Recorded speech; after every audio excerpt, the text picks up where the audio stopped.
I don't think it makes us more safe at all. I think it goes against American values. As a foreigner, that's not what I know America to be. I think that the wording is describing it as making us safer, but I think it's just another discriminatory act. There hasn't been an attack on American soil from anyone from those 7 countries. Not a single refugee in the history of America has ever committed an act of terror.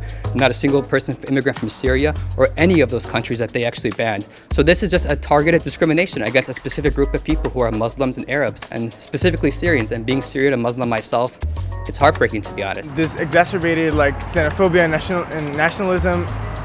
I don't think anything good is going to come out of it. I think it'll actually create more division and hatred amongst different groups of people, and that's really toxic to how our country has functioned so far. There have been, I think, 3 bombings of mosques in the past couple of days. Last night, there was even a shooting in Quebec at a mosque. It definitely makes me wonder about what my future here is going to be.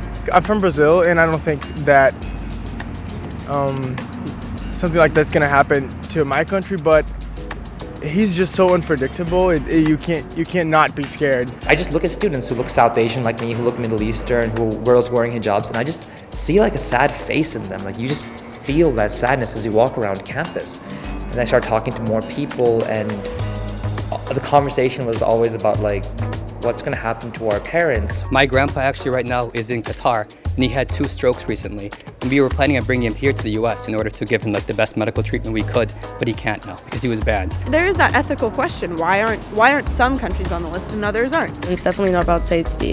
It's definitely not about just Muslims, because I'm from Turkey and I wasn't affected by the ban because we have economic ties with Trump. Even in countries like Saudi Arabia, or Egypt, or UAE, it's very interesting because those are the countries, including India as well, where he has business interests. I think that it's important that people realize it's a really serious event that will affect basically everyone in the world, not just American or people in the Middle East. The silver lining in all these executive actions is that the American people are becoming invested and democratically involved. This is one thing that I'm actually very glad that has come out of the Trump presidency, is that people are getting out on the street and making their voices heard. I read an article about lawyers kind of voluntarily going to airports and helping people who are detained, which kind of gave me a little bit of hope, like, all right, so this is the country I'm a part of, that's good. Before this winter break, when I went home, for the first time I felt like I was a refugee, because there's so much terror in Turkey right now.